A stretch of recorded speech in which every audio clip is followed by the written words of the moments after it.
Kei te whakarongo mai koe ki te reo irirangi o Aotearoa. This is Checkpoint on RNZ National. I'm Lisa Owen. Haere Akine, police shoot a man dead after he allegedly took a hostage and held a weapon to her throat. Coalition talks are apparently scooting along, one of National's negotiators arriving by Lime and Winston Peters finally squeezed for a few words. In Gaza, Israeli military continue to search Shifa hospital for militants. Meanwhile, the diseases of war are claiming victims too. The World Health Organization is live. There's a payday of sorts for former staff of online grocer Supie. The voluntary administrator joins us. And an airline cabin crew's APEC work sickie grounded a flight and prompted a full-scale police investigation. You'd need a duvet day after that.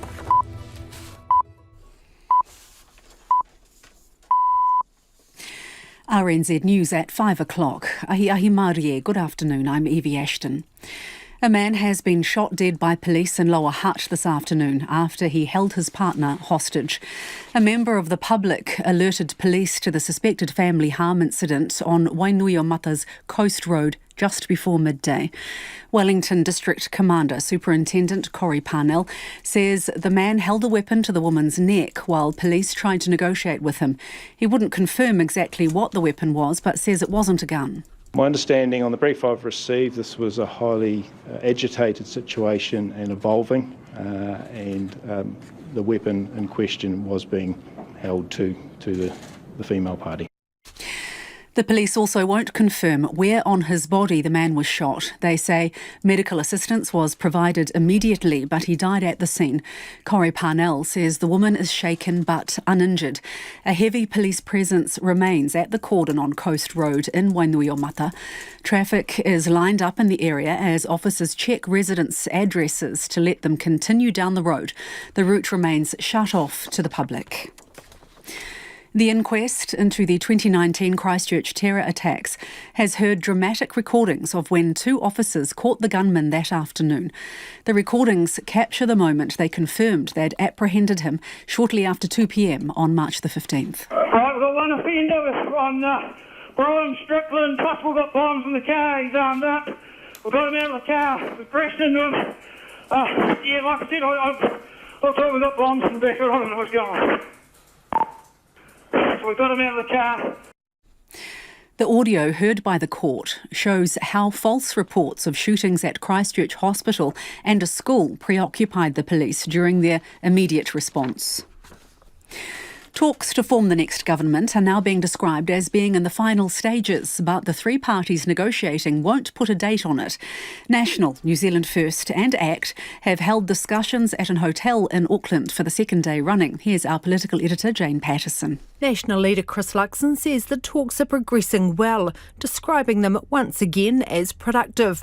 His deputy Nicola Willis says they're now going through the respective agreements line by line to make sure everyone's happy. She said the new government would deliver tax cuts as promised, but was less equivocal when asked if a foreign buyers ban would help fund them, telling reporters it would be done responsibly. Also speaking to reporters, New Zealand First leader Winston Peters, explaining his no-show in Wellington on Monday, a request from a visiting foreign minister for a meeting in Auckland. The Auckland Council has voted in favour of progressing work on introducing road congestion charges. At a meeting of the Transport and Infrastructure Committee today, councillors endorsed the creation of a team led by Auckland Transport aimed at bringing the charges in by 2025. Some councillors raised concerns about the equity of the charges, including Josephine Bartley, who said those living in South and West Auckland are restricted in how they get into town.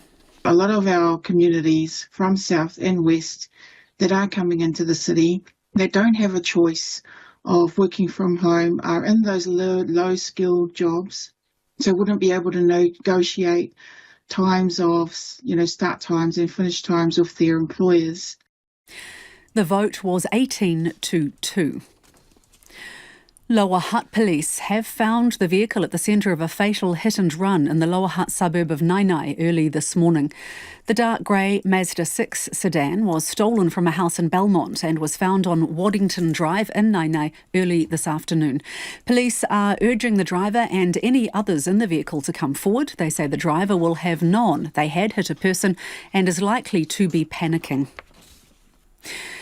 And more than 30 firefighters are trying to put out a scrub fire at Burnham military camp south of Christchurch.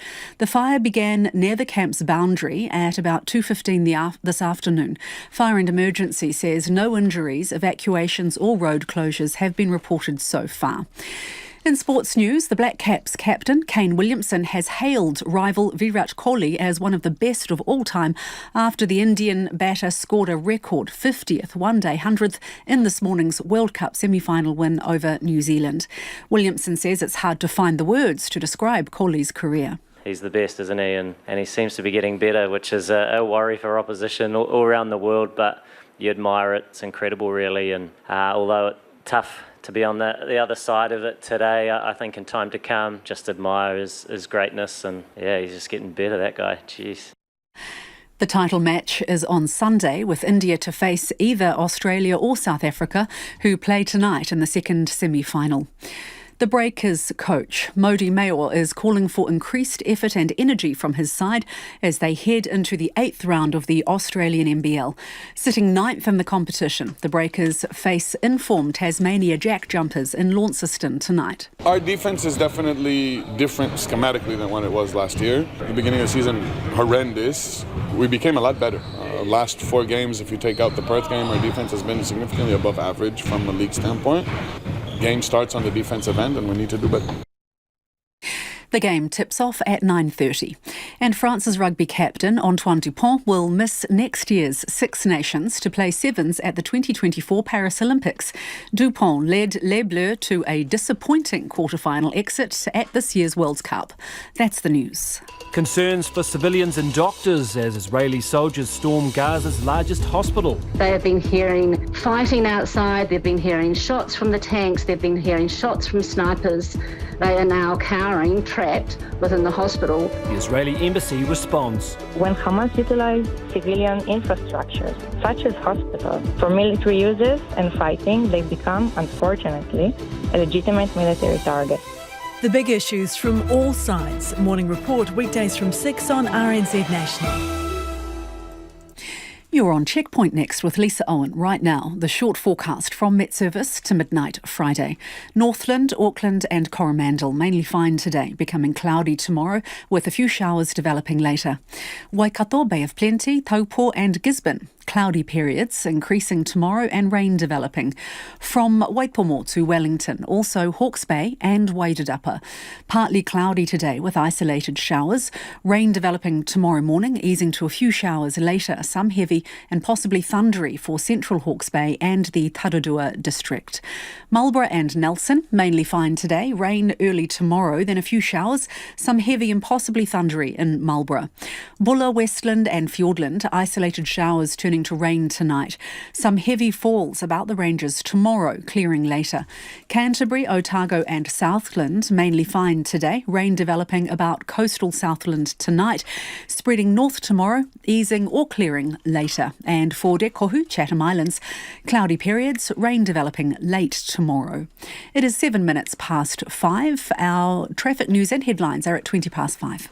Nā mihi Evie, tēnā koutou katoa, no mai haere mai ki Checkpoint I tēnei rā, ko Lisa Owen tēnei.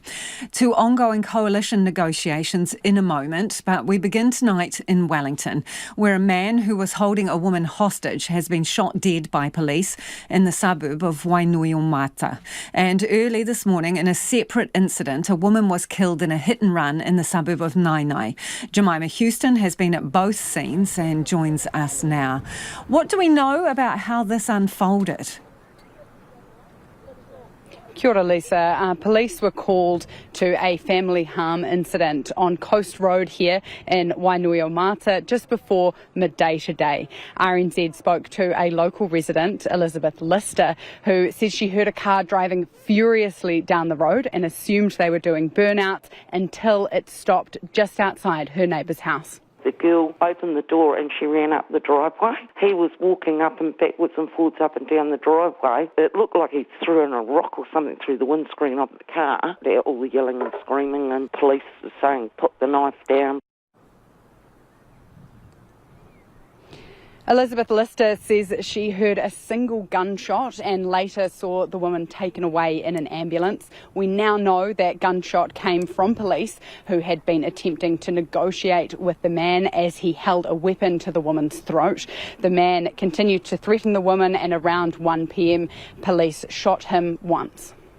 So, Jemima, what is happening now? Yes, so the scene now, it has been reasonably quiet here on Coast Road, although there is now a stack of traffic of residents hoping to get down the street. The latest that we know from police, there was a media conference in Wellington late this afternoon. Wellington District Commander Superintendent Coromandel said the woman involved was physically unharmed, but she is understandably shaken. At this stage, police are not releasing the dead man's name, but he has confirmed that the pair were in a relationship. He says cordons remain in place while the scene investigation is underway, and that could take days. We understand that fatal police shootings or incidents are frightening events, and particularly for the local community, who will also be shaken at this time. There will be a large police presence in the area to provide reassurance not only today but in the days to follow. None of our people come to work for this type of outcome. It's a tragic outcome for all involved, and I can't stress enough these life-changing events that are enduring for all. And Jemima, there's been another incident in Wellington, totally unrelated, in Nainai. What do we know about that? Yes, so a woman was hit and killed by a vehicle at around 6 o'clock this morning on Nainai Road, which is in the suburb of Nainai, also in Lower Hutt, but as you say, totally unrelated. Police have located that car involved. That is the latest we've heard from police. It is a dark grey Mazda 6 sedan that was stolen from an address in Belmont in the very early hours of this morning. It has been seen on CCTV footage driving erratically before and after the hit and run at around 6 o'clock today, and it was found on Waddington Drive in Nainai. Police are asking for any witnesses, anybody who has seen the vehicle or seen the person inside or has CCTV footage of that vehicle, particularly just before 6 o'clock on Nainai Road this morning, to please contact them via the 105 police number. Thank you for the update, Jemima. That's our reporter, Jemima Houston, live from Wellington. Coalition negotiations are scooting along. That was the message from the leaders of National and New Zealand First as speed date-style talks to form the government reached their 13th day in Auckland. Yesterday's venue was the Pullman Hotel. Today it was a second former managed isolation hotel, the Cordis. Christopher Luxon and Winston Peters met first earlier this afternoon, and ACT leader David Seymour is due to arrive for a separate discussion shortly. All of this after National's campaign manager Chris Bishop arrived late, dishevelled, splattered in spilt coffee and on a Lime scooter. Our political reporter Katie Scotcher on the wild ride of coalition talks. National's negotiators assembling. We are in the final stages. We are making great progress. We're in the final stages. Making very good progress. Get there very soon. Promising words after 13 days of closed-door talks. Our feeling is that we're going to try and resolve this with the greatest haste possible. The 13-day milestone means these negotiations have now taken longer than those held in 2017. Labour's deputy leader, Carmel Sepuloni, is unimpressed. Obviously, it's very difficult, and I don't think they are even trying to pretend too much that it's not difficult. Obviously, the time that it's taken goes to show that bringing those three parties together is not going to be easy. The pressure is on Christopher Luxon to lock in a deal. He's long talked up his negotiating skills. Yeah, it's going to take as long as it takes. We're not selecting flatmates here. We're actually selecting people that we want to be in partnership with for a long time in government, and we've got to get the foundation right. Policies like National's promised tax cuts, partly funded through a tax on foreign buyers, have proven to be major sticking points during talks. Nicola Willis confirming every part of her party's tax plan is up for discussion. We went to the election with a manifesto that had a tax policy funded through 8 different areas of reprioritisation, of new revenue measures, and just as we're discussing every aspect of the manifesto, we are discussing every aspect of that. Nicola Willis won't say if the proposed foreign buyers tax will survive negotiations. I'm confident that both Chris Luxon and I can stand here today and yet again commit to New Zealanders, you'll be getting your tax reduction. Can you commit to funding that tax reduction through a tax on foreign buyers? We will absolutely be spelling out in detail how all of this is coming together. There's been a flurry of activity in Auckland today, with National's core negotiators gathering at the Cordis Hotel this morning to go over progress. We are really looking at the detail of each part of the written agreement. We need to make sure that all 3 agreements line up. So we're literally going through clause by clause, sentence by sentence. Is everyone happy? National's Chris Bishop arrived at the high-stakes talks on an electric scooter, but later revealed his journey to the Cordis wasn't so smooth. For reasons best known only to myself, I decided to try and take a satchel strapped across me, a hot cup of black coffee and a phone out on a scooter and drive it across a busy intersection, Wellesley Street in Auckland. Suffice to say, it didn't work out that well. I ended up on the floor on Wellesley Street with coffee all over me. New Zealand First Leader Winston Peters arrived in a car for negotiations just after 2:30. How's progress? Well, it's pretty substantial, actually. ACT leader David Seymour is due to arrive for a separate meeting shortly. It follows a jam-packed day of meetings at the Pullman Hotel yesterday, which started with Christopher Luxon, David Seymour and Winston Peters gathering together for the first time since the election. We had a very productive day yesterday. The meeting of the 3 leaders was expected to happen in Wellington on Tuesday, with David Seymour and Christopher Luxon travelling to the capital. But Winston Peters didn't turn up. I think there may well be a meeting of 3, yes. David Seymour came off the plane and said that he was expecting all 3 leaders to get in a room together on that day. That was not my expectation. Christopher Luxon insists he travelled to Wellington for meetings with National Party staff. He also met with David Seymour in person and caught up with Winston Peters over the phone. Christopher Luxon insists it wasn't a power play by Winston Peters. Rubbish, absolute rubbish. Winston Peters explained his whereabouts today. He says another country's foreign minister asked to meet, so he cancelled his flights and stayed in Auckland. I was never going to win in that consequence, and both Mr Seymour and Mr Luxon know that. There is a sense of momentum now. All 3 leaders are in the same city. And while there is a lot of talk of negotiations being in the final stages, RNZ understands New Zealand First and ACT are yet to see each other's agreements with National. That needs to happen before a deal can be locked in, so there is still a way to go yet. It is 16 minutes after 5. Kia amo tunu mai. Do stay with us. You're listening to Checkpoint on RNZ National.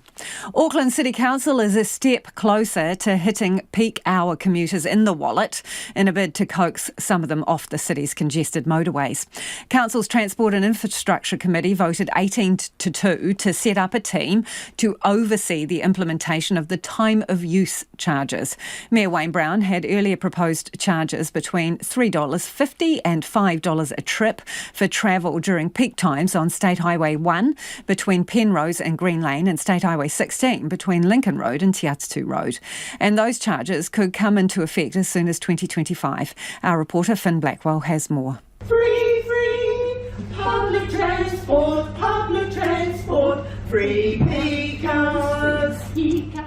Environmental activists Extinction Rebellion raising their voices at today's committee meeting to support the Mayor's proposal to reduce congestion across the city. This is the carrot. Congestion charges are the stick. We think people should have the choice. Congestion charges have been on the cards for Auckland since 2017. Auckland Council's lead transport advisor, Michael Roth, says the city needs to charge to deal with the city's traffic woes. There has been a strong emphasis in the long-term plan and in the broader processes that we need to make the most of our existing network before we go and spend a lot of money on building major projects. So this program is really focused on making the most of our existing network.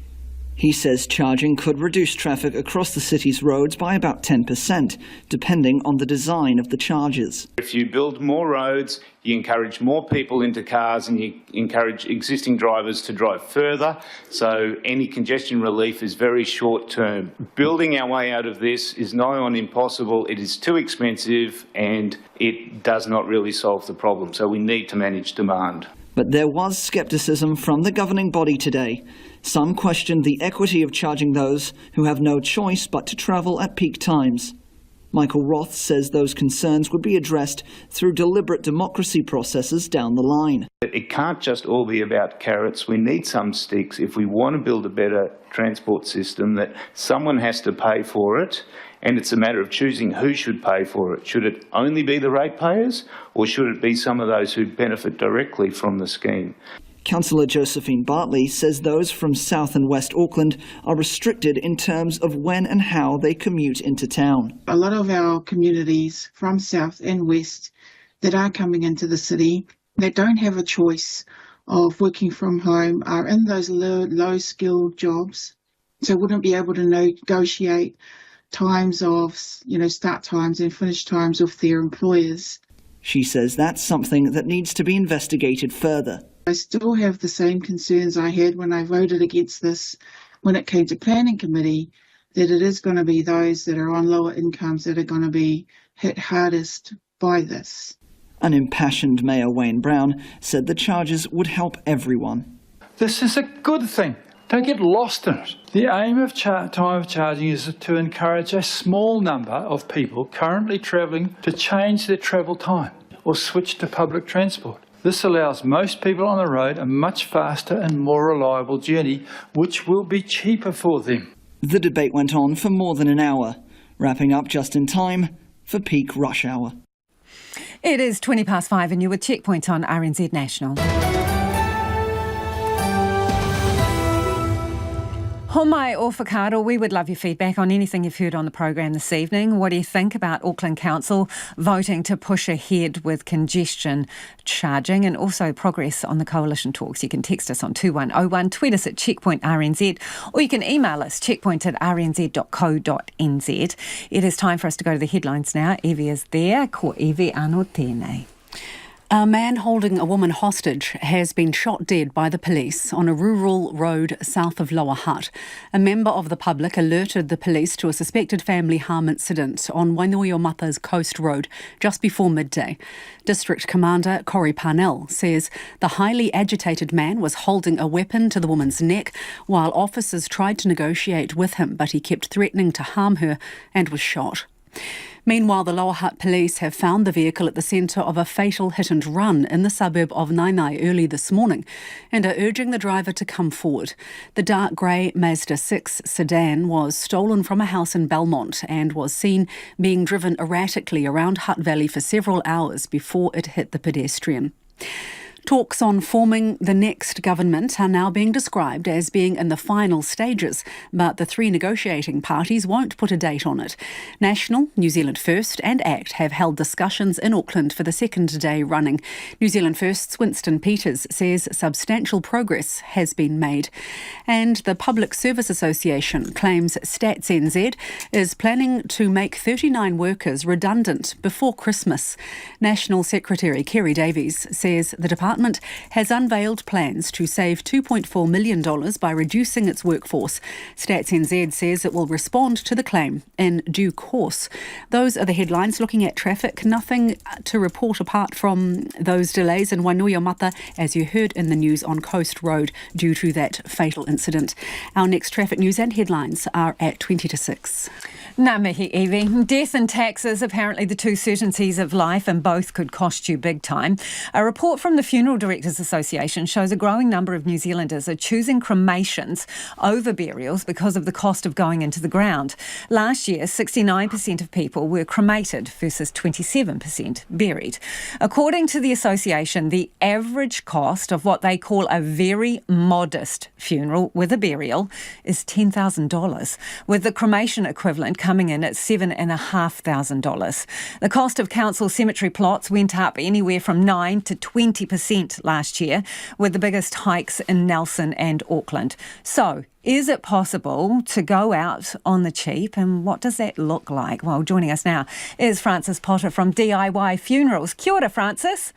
Hi, how are you? I'm very well, thanks. I'm interested in your take on the costs that the Funeral Association has quoted. Average $10,000 for a burial and $7,500 for a cremation, and they reckon that's a modest gig. What do you think? Yeah, well, that's quite a lot of money, really. I don't know. I've just had a quick look at the report, and they don't really go into what those figures are, what they cover. But from my own experience, if you're willing to do a lot of it yourself, you can reduce that cost. I mean, they're running an industry, they've got overheads, they've got staff, they've got lots of obligations they've got to meet. They've got to build that into the cost somehow.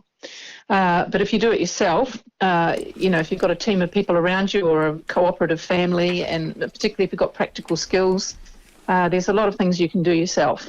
Frances, what do you reckon? Cheap or free. Yeah, what do you think you could do a funeral for? What's the cheapest you could do you think? Oh, well, I mean, I'm not sure what you mean by a funeral. If you're talking a gathering, the practical things are you need a place, you need catering, you've got someone to run the service, you've got to have a coffin with a person in it. I mean, funeral directors carry out like 6 to 8 different tasks in different areas.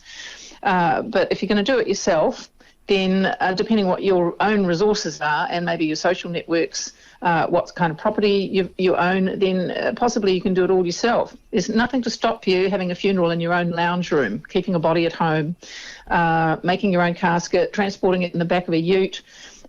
You can do a lot of the things that the funeral industry do for us.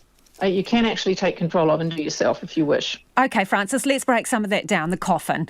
How would you, if you were doing it on the cheaper side of things, I mean, what's available to you in terms of coffin? Can you bury someone in cardboard?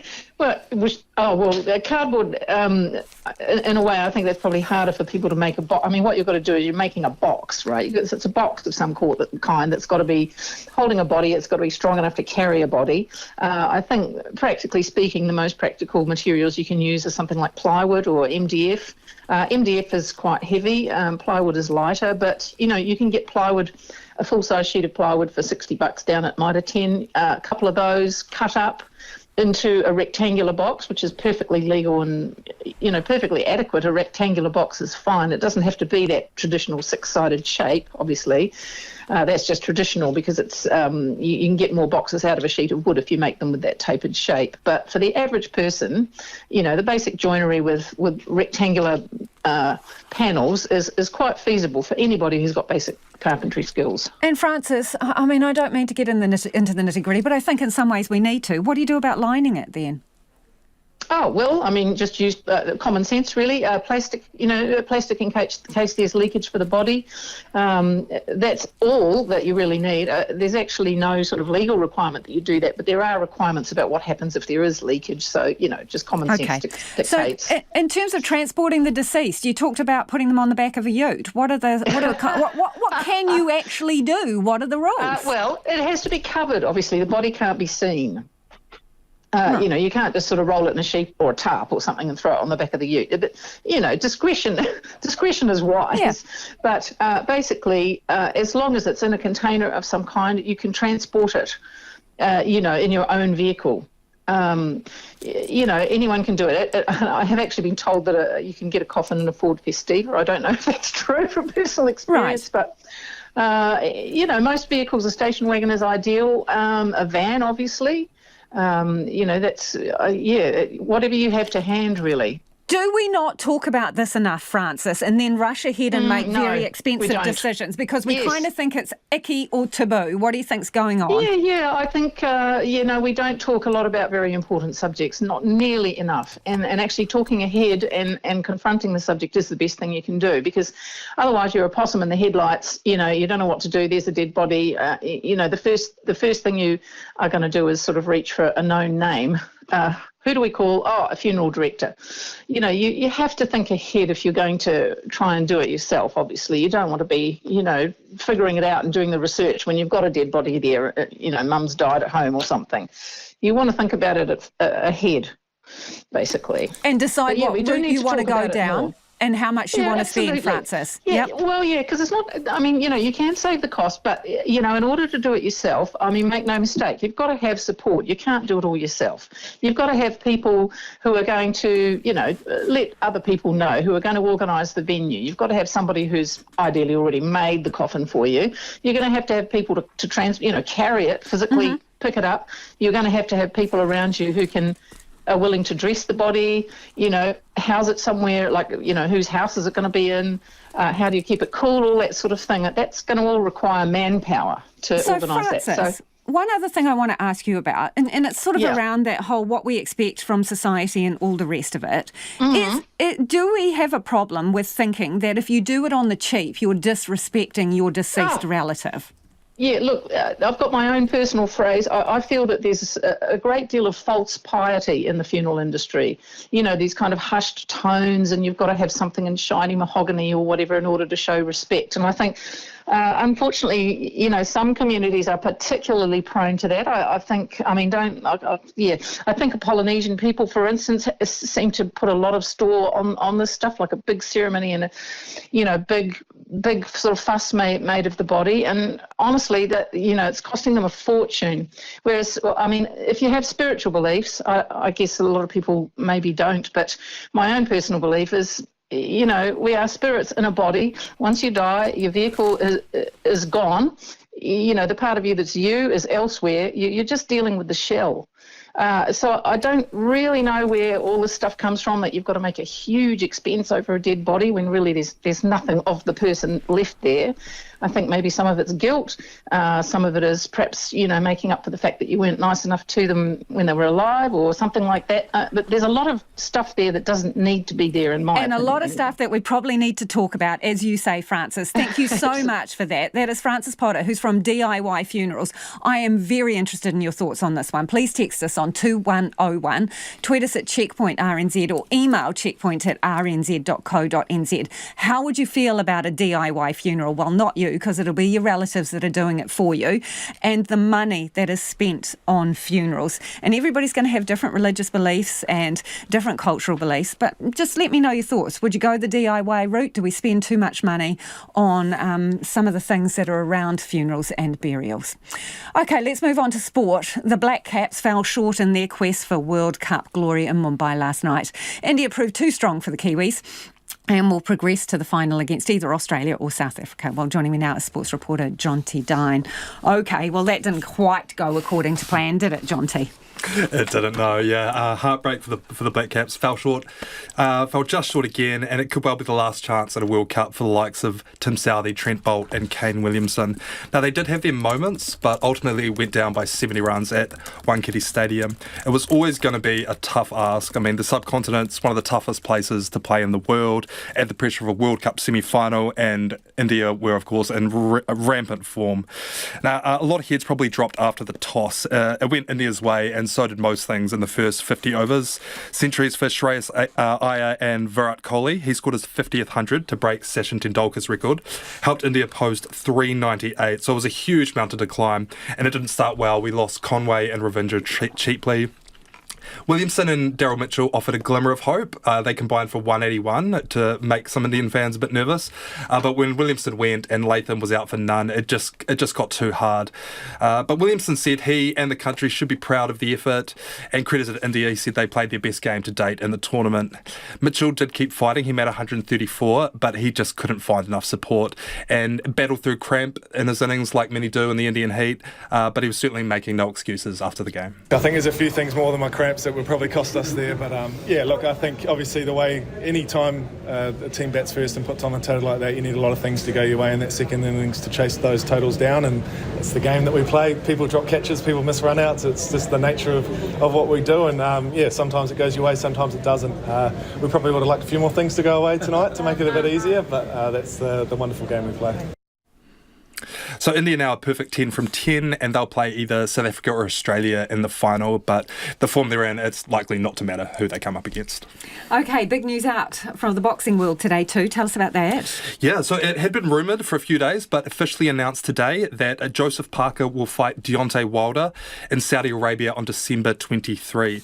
So along with Wilder and Parker, the card will also feature Anthony Joshua. So some pretty big names. Interesting that's only a month away. Usually these events spend plenty of months promoting. For Parker, this will arguably be the biggest fight outside of Anthony Joshua. Likely to get a pretty decent paycheck out of it as well, Lisa. This will be his fourth fight of the year. What would that be, Jonty? Do we know? What's kind of? We don't know yet. That'll come out after the fact, but okay. I imagine it'll be in the high six figures. So he's won all 3 fights so far this year, most recently by knockout. But it is a bit hard to gauge his form based on the calibre of his opponents. Wilder, on the other hand, massive challenge for Parker. Former heavyweight champion, 42-0 record, 42-2 record, sorry, I should say, but has only fought 1 round in the past 2 years. Meanwhile, Parker, he said at today's press conference, he's wanting to be as active as possible. I feel like in my career, sort of went down a bit, but I got a spark back. I'm excited for this fight. Throughout my career, I've never went away from big fights and big opportunity, and this fight with Wilder, I'm ready for it. I respect Wilder, but he's in my way. I know what I can do, and I'm here to win. So the fighters were largely cordial. There was a lot of mutual respect, but Wilder did respond promising a finish. Thank you for that, Jonty. Jonty Dine, sports reporter there. It is 26 minutes away from 6 and you're a checkpoint on RNZ National. Just talk amongst yourselves for a minute while the magic of TV and radio happens and Jonty changes places with Nona Peltier. Kia mau tunu mai, do stay with us. You're listening to Checkpoint on RNZ National. It is now time for the business news because Nona's almost hit the chair. Ko taku hoa NINA, ko Nona Peltier. Hi, Nona. Hello. Thank you for joining us. Okay. Infratil, that's hard to say. Yeah, that's the infrastructure company. What do we call them? They're a big one too. Yeah, so their first half net profit has more than doubled. What did it make?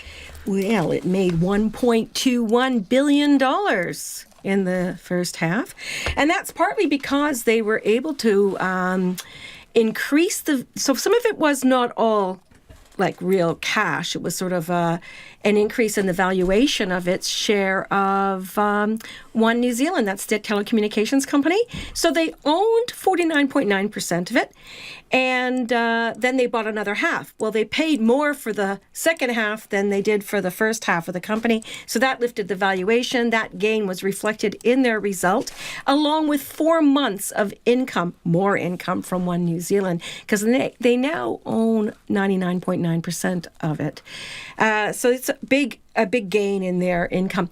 But, the market was not too excited about it, which I thought was kind of interesting because their underlying profit was up 45%. The company did talk about Wellington Airport. That's one to watch because we know that the Wellington Council is consulting with consumers and other ratepayers and so on about whether or not to sell their stake in the airport. And it just so happens that Infratil owns 66% of Wellington Airport. I said, well, would you consider buying it? And they said, well, it's early days, but it is a good investment. It's a good asset. It's a good asset for the council to continue to own. They said they're just going to wait to find out what happens. There's going to be some pricing that goes in with that. So overall, the market wasn't thrilled with the result, believe it or not, and it marked it down 4%. Okay, the Commerce Commission is questioning the timing of Transpower's proposed investment in a high voltage link between the North and the South Islands. What's its concern? Okay, well, this one is interesting too. So the Commerce Commission, the act that covers the regulatory distribution of energy, so that's lines and the national grid, was written a long time ago. And that was before we sort of had to consider 100% renewable energy targets and just what we needed to do to get to, say, our Paris Agreement and so forth to meet those targets for 2030, 2040, and 2050. And so Transpower has come back and said that they think it's time to upgrade the power cables between the North and South Island, the Cook Strait cables. That's going to be a big cost. And the Commerce Commission is wondering whether or not we really need to spend that money. And the reason they think it may not be necessary is because a lot of renewable energy is being consented and developed in the North Island. That's wind power, solar power, you name it. So maybe we don't need any power from the South Island, so why would we spend all that money? Because it's consumers who pay for it. So they're pondering the question. It's a big one because we don't exactly know how much power we're going to have in each place. And for example, in the South Island, we rely heavily on the hydro lakes. We know that battery storage lake that Labour was considering putting in, the former government, is going to be scrapped by the incoming government. So there's a lot of moving parts when it comes to energy policy. There you go. Anyway. Markets, Nona? Yes. Well, I told you about the bulls rushing in yesterday. Should have called them maybe the fools. I'm not sure there. But the market fell 1.1% today. And that's because the concern about the U.S. economy being on the boil was back in play. So, down 1.1%, a 122-point drop to 11,231. And the dollar down against the U.S. back to 59.8 U.S. cents, but otherwise steady at 92.5 Australian and 48.3 British pence. There you go. Thank you, Nona. Ka kite, Nona Peltier there with business news. The US and Chinese presidents look to have made progress in calming tensions at a summit on the sidelines of the APEC summit in San Francisco today. President Biden and Xi Jinping met for the first time in a year, looking to reduce tensions and make progress on security and trade issues. RNZ's Giles Beckford has been at the summit and joins me now. Kia ora, Giles. Kia ora to you, Lisa. OK, so two columns here, what they agree on and what they agree to disagree on. So what falls into what? Well, let's just say that the US has had some wins, albeit somewhat modestly. Remember that Joe Biden was saying before the summit, the talks, that he wanted to be able to get to a situation where they could just pick up the phone and talk to each other. Well, he seems to have got that. He's got agreement that the military administrations of the two countries can speak to each other. That was broken off last year when Nancy Pelosi, the speaker, went to Taiwan. That angered the Chinese and they cut those links. So that's back up and running. And they've also agreed, which was a big issue for the states, that they'll jointly move against the makers of the ingredients that go into synthetic opioids, fentanyl. Now, that's a plague in this part of the world, in particular San Francisco has a significant problem with it. The ingredients are made in China and shipped through to places such as Mexico. So they've now agreed that they'll work to crack down on that, on the making of the ingredients and on pill presses and that sort of thing. Also, agreement to look at where they can cooperate on the looking at the risk and the regulation of artificial intelligence. So those are the areas of agreement. They don't agree on Taiwan, and the US quite resolute in its defense of Taiwan, and they don't agree on quite a few little trade issues, such as the need to, or the US ban, for instance, on semiconductor technology to keep China in check. So those are issues that are outstanding, but at least they said that they can agree to disagree, that the world is big enough for the both of them, and they both acknowledge that they need to cooperate to get things done. So need to cooperate, but do they trust each other? Well, that was a question put directly to Joe Biden at his news conference, and he was reasonably candid. I've known him a long time, he says. I trust and I verify, and he left it at that. And you take with that, I trust him only so far. And Giles, what's this clash of social engagements tonight, please? Yours or theirs? Look, I'm here working. I have no social engagements at all, Lisa. On the one hand, Xi Jinping is running a really upmarket dinner for technology chief executives and business people. Apparently, it's the hottest gig in town. Tickets reportedly for something like $40,000 each. Elon Musk is going. On the other side of town, Joe Biden is throwing a reception for all the delegate leaders and the like. And I think that just comes with the price of admission to APEC. No extra charge there, but the talk is that Gwen Stefani, the singer, will be in there offering the entertainment. So, I assume Xi Jinping will actually do a little bit of both, but you know where people want to be. But outside, there have been some quite heated protests, yes? There have indeed. Look, this place is locked down. Anybody who can cast their memory back to, I think it was 2000 when APEC was held in Auckland, and they'll remember how large areas of the town were blocked off. There was security everywhere that you went. Well, it's exactly the same here in San Francisco. There's a big convention center where the events are taking place. That's been ringed by 3 meters steel mesh. There are various entrances. The place, as you would expect, is heavily secure. There are no shortage of police, Secret Service. We have a battalion of them here in the hotel where I'm staying even. But there's a plethora of protests, and I use that term, I think fairly, because you have, for instance, yesterday when Xi Jinping arrived, there were those on the side of the road waving flags, welcoming him, and on the other side of the road there were those who were attacking him, criticizing him for attitudes on Taiwan and Tibet, Falun Gong. There are, as you would imagine, the various protests associated with the Gaza conflict. There are those who are just anti-capitalists. There are climate change activists.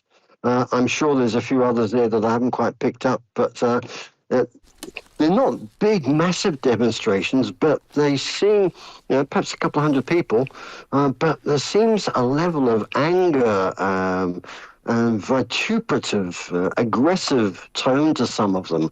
There's been virtually no violence. In fact, the only incident of violence that I've heard about is one APEC volunteer who wanted to come out of the secure area. His exit was blocked by some protesters and he punched one of them in the face. There's a photo of him sitting in the gutter with his hands behind his back. But there has been jostling, and a couple of New Zealanders actually have been involved in it, just trying to get in and out of the secure area.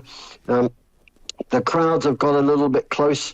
One New Zealand official was, should we say, I use the word manhandled, but I think probably just jostled in the crowd.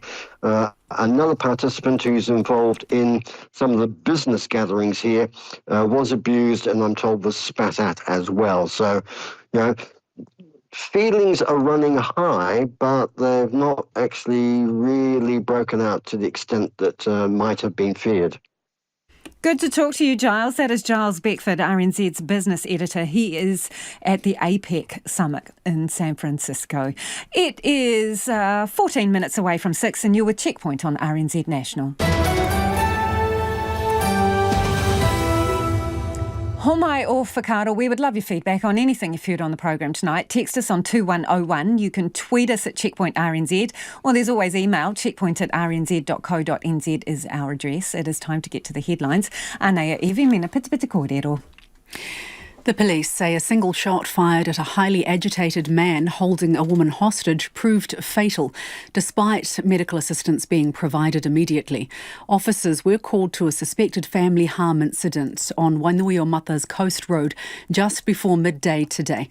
District Commander Coromandel says the man was holding a weapon to the woman's neck, and when he kept threatening her, he was shot.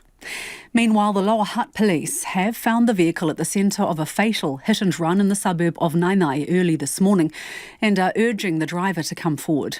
The stolen dark grey Mazda 6 sedan had been seen driving erratically around Hutt Valley for several hours before it hit the pedestrian, a woman who has not yet been named. Talks on forming the next government are now being described as being in the final stages, but the three negotiating parties won't put a date on it. National, New Zealand First and ACT have held discussions in Auckland for the second day running, and New Zealand First's Winston Peters says substantial progress has been made. The Auckland Council's Transport and Infrastructure Committee has voted 18-2 to set up a team to oversee the implementation of road congestion charges that could come into effect as soon as 2025. And Jimmy Kimmel has been named to host the 96th Oscars next year. It'll be his fourth time helming the award ceremony, which is on March the 10th. Those are the headlines. Looking at traffic, nothing to report on any of the main centre roads around the country. Our next news and weather are at 6 o'clock. Ngā mihi, Evie. Dramatic recordings of police radio communications as the Christchurch mosque attacks unfolded show emergency services scrambling to respond. The coronial inquest into the 2019 terror attacks continued today. The recordings illustrate how communications centres and officers coordinated during the emergency, with police issuing a tense mission statement to all staff during that fateful afternoon. Adam Burns was at the inquest. A direct message from Police's District Command Centre was delivered to all Canterbury staff about an hour after the first attack at Al Noor Mosque. There are multiple fatalities throughout the city. Your primary role is this: to keep yourself safe. Report into your supervisors, equip yourselves properly and apply to Secondly, the mission, repeat, is to keep Christchurch safe. We will update as we go. Please keep the channels clear as much as you can. Be safe, stay safe. Out. There were still fears at this point of a potential threat at a mosque in Ashburton. It was one of many dramatic moments heard by the inquest as radio transmissions for both police and St John's played to the court. The first report was of a situation at Al Noor Mosque at about 1:45. We've had now 7 calls. It states that a person is shooting a gun. One call says it could have been a machine gun. And that's all we've got so far. Someone has been shot, there is blood, and it's all come from the mosque, which is on Deans Avenue. Over. Incorrect reports of shootings at the Christchurch Hospital and St Michael's School preoccupy police. Officers breathlessly confirm the gunman's capture shortly after 2 o'clock. Right, we've got one offender on Brian Strickland, plus we've got bombs in the car, he's armed up. We've got him out of the car, we've pressed into him. Yeah, like I said, I thought we've got bombs in the back, I don't know what's going on. So we've got him out of the car. He's got firearms. Don't know whether he's with anyone. Officers were sent to other locations with prayer rooms across the city and told to follow suspicious cars. The inquest also heard transmissions from St John's staff. An ambulance dispatcher appealed to colleagues to streamline their communications to one channel. Let's be mindful, since we haven't actually got it then, that we're all talking over each other and I am missing some of the calls. I'll try it one more time. Radio transmissions also revealed how stretched the hospital's ED was at the time. Doctors on a training course were summoned. The scale of the event soon became apparent as more ambulances were sought. Is the ED open again? Well, as much as they're bringing any of the victims in. Right. And there's anywhere at the moment between 20 and 70, we're just not sure. Right, okay, so it's huge, isn't it? It is, yeah. The inquest now takes a 1-week recess, with proceedings set to resume on the 27th of November. Adam Burns reporting there. It is 9 minutes away from 6. Kia amo tonu mai. Do stay with us. You're listening to Checkpoint on RNZ National. The worst year for business in over 20 years. That's how one business owner describes the last 10 months living without the Coromandel Peninsula's vital link, State Highway 25A. The route between Kopu and Hikawai will reopen by the 20th of December with a 124-metre bridge which spans the abyss that severed the highway in late January. It's 3 months ahead of schedule, giving some businesses a lifeline before Christmas, but for others it comes too late.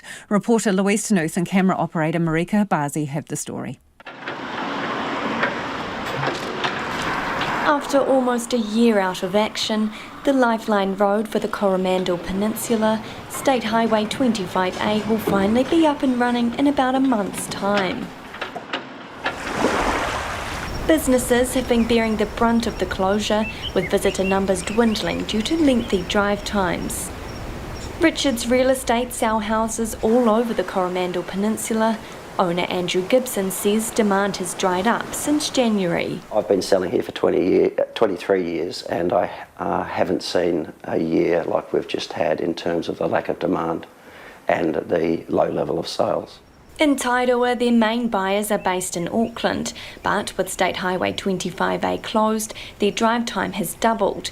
A trip that normally takes about 2 hours is now up to 4 with traffic. There's been 25 sales in Tairua this year. The same time last year there was 53, and the year before, 2021, there was 81.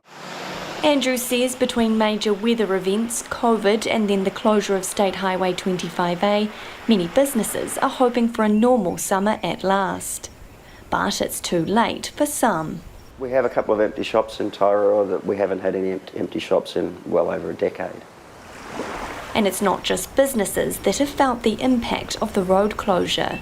We've got quite a large elderly population retiree, and as they need medical and specialist appointments that you can't get here, they have to travel. It's made it a huge day for them. It is right through everybody's lives, and I'm not sure of anybody that hasn't been impacted on the east coast of the peninsula. Owner of the Tairua butchery, Brett Collins, was forced to consider renting in Ngatea so his son could get to school at Hauraki Plains College. What's usually a 50-minute trip to school has become a commute of more than 4 hours a day with State Highway 25A out of action. After trialling homeschooling, they eventually went with a boarding option.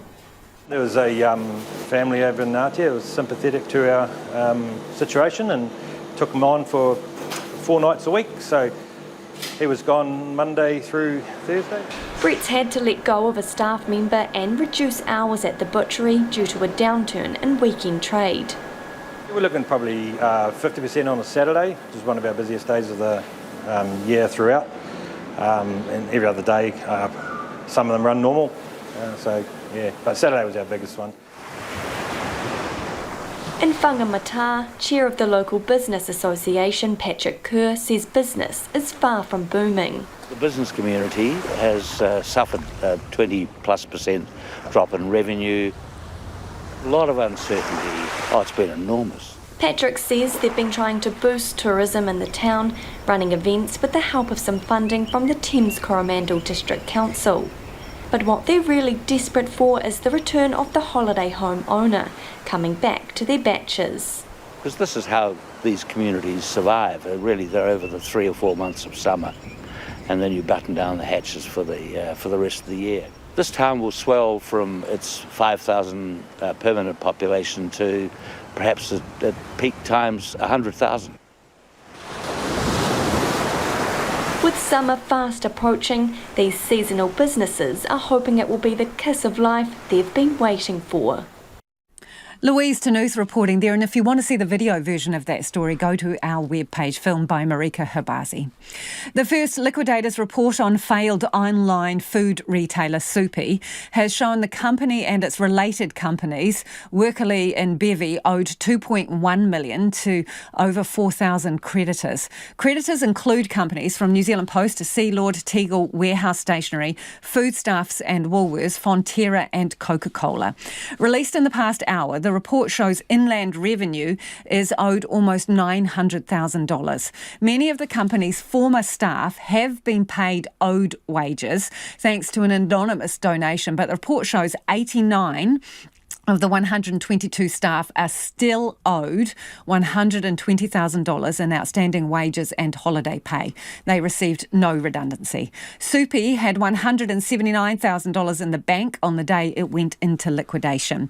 The independent virtual supermarket was set up in 2021 by director Sarah Ball in an attempt to disrupt the two major supermarkets. But the report cites a lack of sales and scale as a contributor to the company's demise on October 30th. This is despite Ball's claims the company had 60,000 customers on its database. We had hoped to speak to the administrator, Richard Nacy from PwC, but he was unavailable to be interviewed. If you think snail mail is slow, a school district in Massachusetts has just received a reply to a message sent in a bottle back in the 1990s. The letter was written by a fifth grader 26 years ago, but recently found in France. CNN's Katie Thompson has more on what was inside. It was an unexpected delivery to an elementary school in Sandwich, decades in the making. It was a letter completely in French from this gentleman in France. A package and letter from a French fisherman detailing an historic discovery he'd recently made across the pond. He was actually combing the beach for trash, picking up different, items, and that's when he came upon the bottle. And on the outside of the bottle, this was there. The message inside, dated October 1997, written by then fifth grader Benjamin Lyons. The bottle, part of a science project about ocean currents, erosion, and climate change. Ben now lives in the D.C. area, but his parents still reside in the community. His folks have relayed to the district, that they're just really, really pleased. And it's kind of like one of those things that just brings a smile to your face. The contents of the bottle and the letter are now planned to be displayed inside the elementary school. There's no way to find out how this bottle traveled so far, and I think that's what we're kind of in awe of. The discovery and correspondence between the French fisherman and school district has current staff and students abuzz. Let's get to some of your feedback now before the news at 6, and there is a lot of it on funeral costs and doing a DIY funeral, lowering costs. Deb from Raglan's got in touch. Hi Deb. Deb says, I have made my own coffin. It is currently shelving in my tiny home and it's pine. It cost me $450 and my family knows how to put it together. That sounds fabulous, Deb. Another person's got in touch to say, you're not burying me in friggin' MDF, followed by a laughing emoji. Rosie says you can save a heap of funeral costs by not having embalming. It is called direct cremation. The last funeral I was involved in, she says, this year cost $4,500. Another family's got in touch to say we used the family Odyssey, a car, to transport our homemade coffin. And another says our family has done 2 home funerals. They were wonderful. My father built his own coffin with his mate. We painted it with friends and family saying their last words to him, which he got to read, sad and funny, silly and profound. When he died, my mother and I washed and dressed him, and the whole family transported him to the car and took him to my brother's where we celebrated.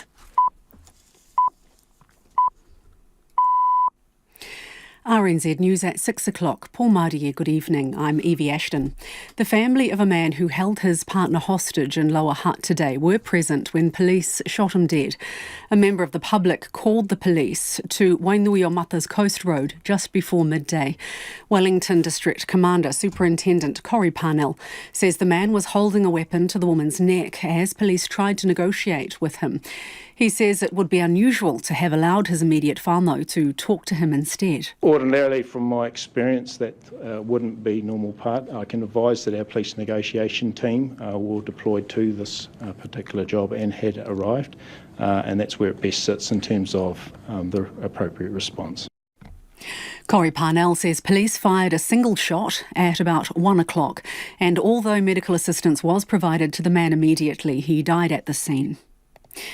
The Lower Hutt police believe the driver of the car that struck and killed a pedestrian in Nainai early this morning is likely to be panicking. The dark grey Mazda 6, which had been stolen from a house in Belmont, was found this afternoon 5 kilometres away on Waddington Drive in Nainai. Detective Hayley Ryan is urging the driver and anyone else who was in the car to come forward. She says the car was seen being driven erratically around Hutt Valley for several hours before the pedestrian was hit, and smoke was coming out of it after the collision, so the damage will be visible. Ms Ryan is asking the public for any sightings, CCTV or dashcam footage of the car. This nearby resident says she heard the sirens and later found the street blocked off. I think people on Nainai Road will probably be starting to feel quite unsafe in their homes, that possibly, the next one could go into their home. The woman says there have been several accidents in the area in the last year, mainly due to speed. New Zealand First Leader Winston Peters says negotiations to form the next government are close to being finalised. Mr Peters met with incoming Prime Minister Christopher Luxon at the Cordis Hotel in Auckland today. Emerging 2.5 hours later, he told reporters they're getting closer to an outcome. He wanted to see me in Auckland, so I had to cancel 5 flights to fit in with him. So I was never going to win in that consequence, and both Mr Seymour and Mr Luxon know that. Winston Peters says the talks have so far been positive but hard work. He says he's yet to discuss ministerial portfolios with the National Party. The 2023 general election has, at least procedurally, come to an end. The Electoral Commission has returned a written notice, also known as the writ, with the names of the winning candidates. This process, the official end of any general election, comes after the official results and any recounts or petitions. Preparations are now underway for the opening of New Zealand's 54th Parliament. Elected candidates come into office as members of Parliament from tomorrow. They'll be officially sworn in at a later date. The US and Chinese presidents look to have made progress in calming tensions at a summit on the sidelines of the APEC summit in San Francisco. President Joe Biden and Xi Jinping met for the first time in a year, looking to reduce tensions and make progress on security and trade issues. Here's business editor Giles Beckford.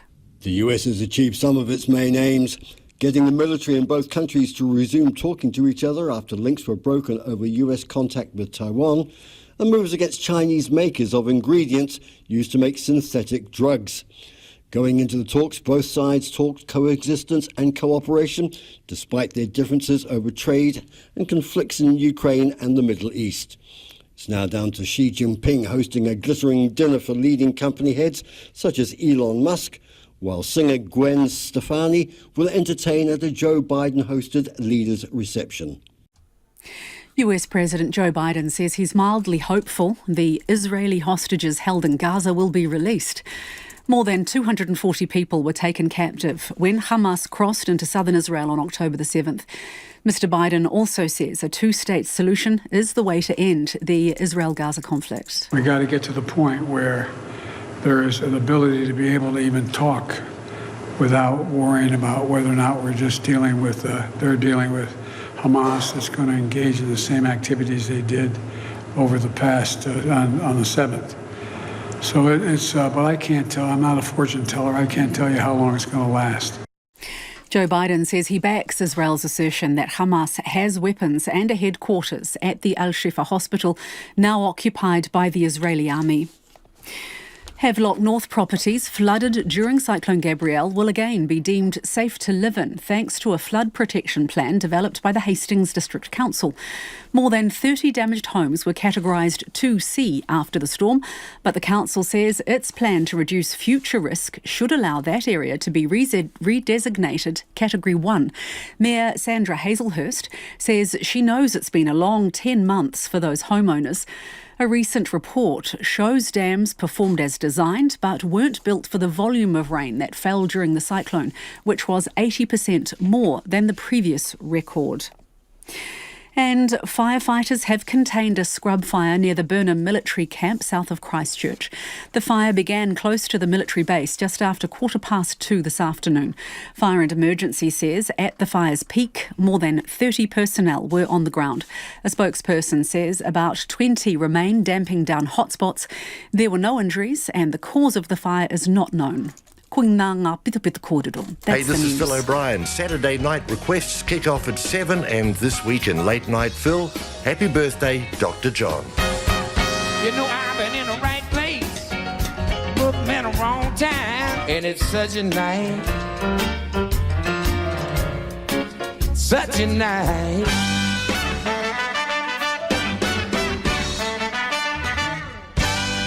Dr. John and your requests, all part of Saturday night requests on RNZ National. You're back on Checkpoint next with Lisa Owen. Right now, the short forecast from Met Service to midnight Friday.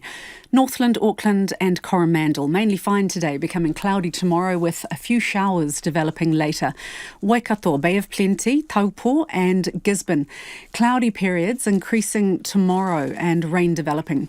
Waitomo to Wellington, also Hawke's Bay and Waded Upper. Partly cloudy today with isolated showers. Rain developing tomorrow morning, easing to a few showers later, some heavy and possibly thundery for central Hawke's Bay and the Tararua district. Marlborough and Nelson mainly fine today, rain early tomorrow, then a few showers, some heavy and possibly thundery in Marlborough. Bulla, Westland and Fiordland, isolated showers turning to rain tonight. Some heavy falls about the ranges tomorrow, clearing later. Canterbury, Otago and Southland. Mainly fine today, rain developing about coastal Southland tonight, spreading north tomorrow, easing or clearing later. And for Kohu, Chatham Islands, cloudy periods. Rain developing late tomorrow. It is 6:07. I'll have news headlines for you at 6:30. Kia ora rā e ho, no mai hoki mai, this is Checkpoint, ko Lisa Owen tēnei.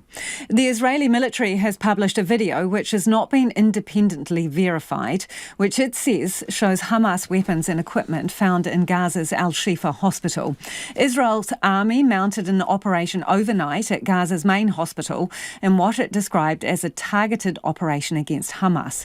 It accuses Hamas of running a command centre in tunnels underneath the hospital, and the US says it has intelligence that supports this.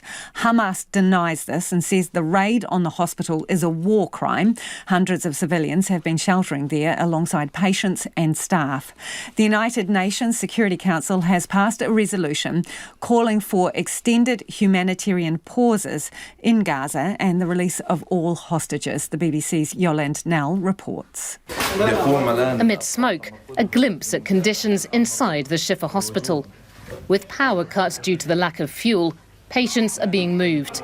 We can't verify when this footage, which comes from Gaza's Hamas-run health ministry, was filmed. But overnight, Israel began what it said was a precise and targeted operation at Gaza's biggest hospital. A witness described 6 tanks and dozens of commandos moving in here. Everyone got really, really terrified and felt the situation was really difficult. They called the hospital administration and told them that we are planning to get in the Shifa buildings one by one, and we will be checking everywhere within the hospital. But again, it's totally scary situation. It's continuous shooting from the tanks. Since taking control here, Israeli forces say they've brought in baby food and medical supplies. They're searching the hospital, where they believe there's an underground tunnel network used as a Hamas command centre. Hamas and medics deny that. The military insists there's been no friction with hospital staff. Israel is at war with Hamas, not with the civilians in Gaza. The IDF forces include medical teams and Arabic speakers who have undergone specified training to prepare for this complex and sensitive environment. And arriving from Egypt today, for the first time since the war started, a delivery of diesel. This after the UN said yesterday it had to stop its aid distribution in Gaza due to the lack of fuel. But still, supplies cannot enter for hospitals to run Gaza's power plant or water pumping stations. For now, rain, which had begun falling heavily, is a much-needed water source. But it's also a grim reminder of how, with the onset of winter, humanitarian conditions here look set to worsen. The World Health Organization has lost contact with humanitarian workers at Al-Shifa Hospital. Well, joining us now from Geneva is Dr. Margaret Harris from the WHO. Hello, Margaret. Hello, it's nice to be with you. Have you any update? Have you managed to get through to anyone who is at the hospital? Yes, we have on and off. I mean, it's extremely difficult because the communications systems are, just dropping all the time, getting worse and worse. Again, due to lack of fuel, down to lack of power. But what we have been told is, we were told that 34 of the premature babies are still alive. That means 5 have died because they're originally 39. There are 80. They managed to bury 82 bodies. They've got bodies all around in the hospital, and they haven't been able to bury because of the fighting and because of the attacks on the hospital. They've got another 80 that are just lying there that remain unburied. There are some kidney patients who are in kidney failure and desperately need hemodialysis. They managed to do that for 2 hours. I'm not quite sure how they managed to do it. I think it must have been on backup battery supply. They've got no central oxygen, water or fuel. The medical staff are starving, and there are a lot of people still in there. There are 633 patients, 116 doctors, but a total staff of 500, including the nurses, the administrative staff, the hygienists, and there's an estimation that there are around 3,000 people who are sheltering there as well, but a lot of them left, so it might be less. And it's desperate. It sounds exactly that, Margaret, desperate. The Israeli Defence Force is saying, though, that there is Hamas in that building and they want to find the militants. What would you say in response to that?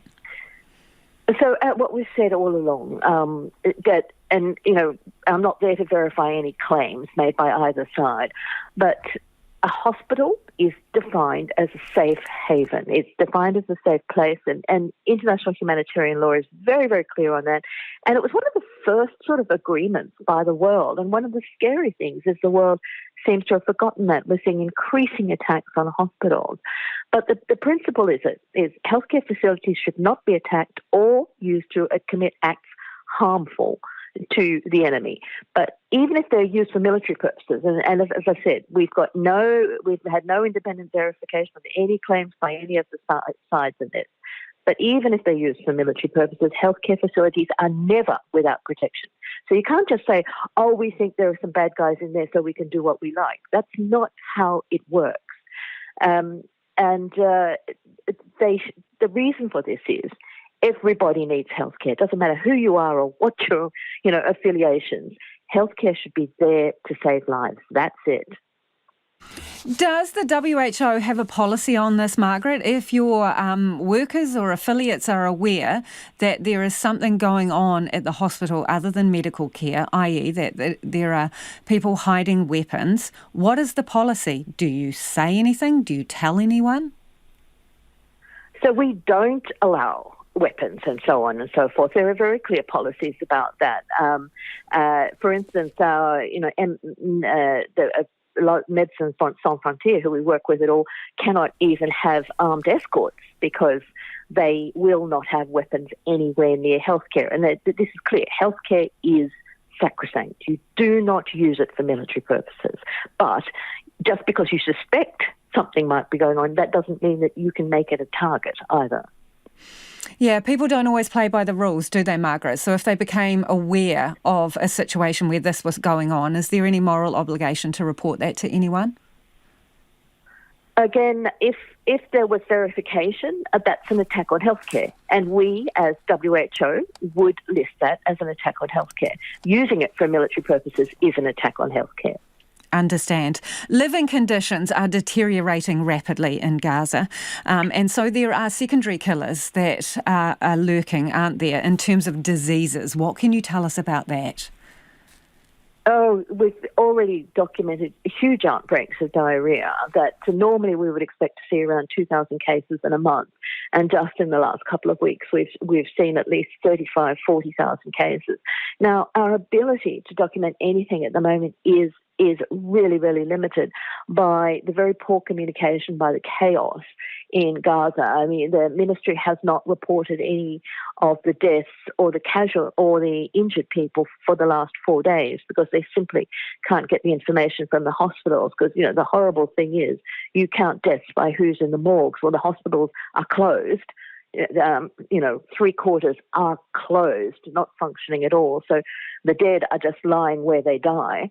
And likewise, the injured can't get to hospital to be counted or treated. So, but as far as the outbreaks are concerned, yes, we've got this huge rise in diarrhoea, a huge rise in respiratory infections, but we've also got a non-functioning sewage system because there is no power. So the basic needs for keeping a functioning society, a healthy functioning society, have been completely cut off. And so now we've got the torrential rains that have started as of a day ago, pouring water through the streets, a non-functioning sewage system, and a lot of the displaced people haven't got shelter. They're actually sleeping in the streets under pouring rain. So you've got all the elements for health catastrophe, which we've already got, but now this is a doubling of the disaster. Margaret, Israel spokespeople are saying that they have given or offered to give incubators that don't need power to the hospital as well as other supplies. Has that happened? Not that we've been given. We've not heard that from the hospital people. So, you know, and the point is they need power. You know, that it's great that help has been offered, but the help that is needed is to lift the embargo on bringing the fuel to the hospitals and lift the siege and the attacks on hospitals. We need a cessation of hostilities so that we can actually go and help those millions of people who are in this most horrific, desperate situation. As a health organisation, I'm wondering, has any overtures been made in order to see the hostages and assess their health and wellness? Yes, we are working very hard to try to get, it's extremely important to us, and it's one of our number one asks is get those hostages free and also ensure that they get medical care. We don't know about their medical status. You know, we hear all kinds of, we know that there is very, very young and the very old among them, people who definitely need medical care. We are pushing at all levels to get help to them and to get them freed. Thank you for your time again. That is Dr. Margaret Harris, who is talking to us live there from Geneva, and she's from the WHO. It is 18 minutes after 6 and you're with Checkpoints on RNZ National. A major report on antibiotics in Australia has shown their use has decreased in recent years, but they're still being overprescribed. It means that for Australians, common infections are being increasingly dangerous because they're not responding to the drugs or they're becoming resistant to them. The ABC's Nick Grimm reports. 39-year-old Jacob Dye is one of millions around the world who's fallen victim to an antibiotic-resistant superbug. Yeah, so I got a small scratch, like less than a centimetre, from my 12-week-old puppy. And then 48 hours later, I was headed into the emergency department, feeling very unwell. Struggling to breathe, the Ballarat father of two was rushed into intensive care and then surgery. I woke up about 3 days later from a coma and had my kidneys, liver, heart, stomach, everything fail. I had a heart attack during the coma as well from the stress of the infection. And they had told my family that it was very unlikely that I would survive. Doctors say superbugs like the one Jacob Dye contracted are evolving as a result of the overuse and misuse of antibiotics. And Australians are some of the worst culprits, even if a new report has found we've cut back. While there were almost 22 million scripts written last year, the Australian Commission on Safety and Quality in Healthcare has found an 18% decrease in the use of antimicrobials since 2019. But Senior Medical Advisor for the Commission, Professor John Turnidge, says the decrease is largely due to the pandemic. Of course, people were locked down or they weren't going to their doctor, but they also weren't getting viral infections. So when they don't get viral infections, they don't go to the doctor and get antibiotics inappropriately. The report also finds 23% of antimicrobials used in Australian hospitals are inappropriately prescribed, while in aged care facilities it's estimated 35% are prescribed merely as a precaution. Even today, the use of antibiotics in the community in Australia is twice that of the Netherlands. Now, when you think about it, the Netherlands people, the Dutch people get the same infections as we do. And yet they're not all dying because we didn't give them antibiotics. Trouble is, too many people ask their doctors for antibiotics when sick with a head cold or similar allergy. But most respiratory infections are viral, which means antibiotics do nothing to help. 100 days after the catastrophic wildfire on the Hawaiian island of Maui, the search continues for 4 missing people. 97 people died in August after high winds downed power lines, slapping electrified wires on dry grass, resulting in the deadliest wildfire in US history. But here is CNN's Mike Valerio with the story of 2 Maui police officers and their search for closure. You gotta go! 100 days later, it is still nearly incomprehensible, taking in all that is lost. You're there with the person as they're sobbing, and you see firsthand the trauma. Maui police officers Brad Taylor and Stephen Lancidel are 2 of the heroes whose task force has investigated every single missing persons case from the Lahaina fire. We're working towards the goal of making sure anybody who has a lost loved one, we're able to find them or give them closure. Come on, everybody out. But that has been elusive for the families of 4 people not seen since the paroxysm of the fire. Among those who are still missing is Robert Owens. We learned that he used to work for NASA as an engineer. Paul Kaspritsky, he is a resident of Lahaina. He's a local artist, a boat builder, a woodworker, and he's a published author and also a father of 2. Elmer Stevens, he also frequents Lahaina. He is a father of 2, and he does find solace in the quiet pleasures of life. The 4th still missing is Lydia Coloma. Lydia is a Lahaina resident. She is a mother, a wife, a well-respected community member. According to Honolulu's Civil Beat, an astounding 8 of Coloma's family members lost their lives in the Lahaina fire. This week, officers Taylor and Lancidel started new burn zone searches. Steve and I are still going out into the rubble, into the burn zone. We'll find new information out, and we want to make sure we want to get the rest of those people. Officer Taylor told us he knew some of the victims. One of the unfortunate ways I found out was we would get the DNA confirmation sheets, and I was reading through it so I could find out who it was, and I read the name, and it was from a former coworker. She used to work with the police department, and when I started my career, I worked closely with her. And Officer Lancidel was already changed, deeply affected by devastating wildfires. My hometown is Paradise, California. I had families and friends in Paradise that lost their homes and everything. For now, it's been 100 days of work. Both officers remain hopeful there will be answers and eventual solace for the families of the 4 who are still missing. When I set out to this, it was no stone unturned, no one left behind.